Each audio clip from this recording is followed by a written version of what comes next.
Magandang gabi, Pilipinas. Ipinroklama na ng Commission on Elections o COMELEC ang mga nanalong party list group sa Hatun ng Bayan 2025. May update si Bien Manalo live. Bien. Dayan, mahigit 50 party list groups ang naiproklama na ng Commission on Elections ngayong araw.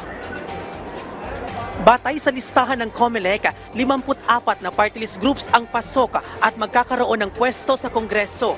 Sila ang pupuno sa 63 seats na nakalaan para sa 20th Congress. Dalawa sa mga ito ang nakakuha ng tigta-3 seats. Ito ang Akbayan at Tingog Party List. May 3 party list din ang nakakuha ng 2 seats dahil mahigit 2% ang nakuha nilang boto. Ito ang 4Ps, ACT-CIS at Ako Bicol Party List.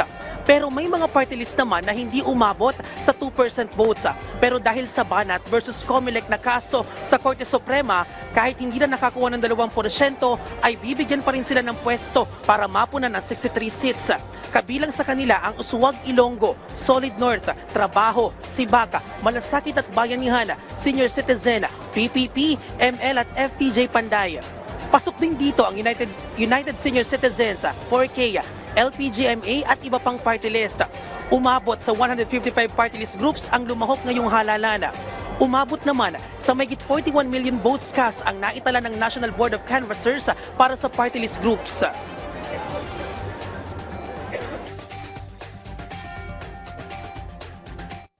Dito po binase ang 2% threshold, dito po binase ang additional seat at dito po binase ang seat na entitled kahit maaari hindi nakakuha ng 2%. Again, ang sabi ng Supreme Court sa Banat versus COMELEC, lahat ng seats ay dapat punuan. Dayan, kinilala naman ni COMELEC Chairman George Erwin Garcia ang lakas ng kabataan dahil karamihan sa mga botante ay kabilang doon sa tinatawag nating Gen Z o Millennials at samantala binigyan pugay din ni Chairman Garcia ang mahalagang papel na ginampanan ng mga guro, Philippine National Police at iba pang voluntary groups para maging malinis at may integridad ang eleksyon ngayong taon. At yan ang update. Balik sa'yo, Dayan. Maraming salamat, Bien Manalo.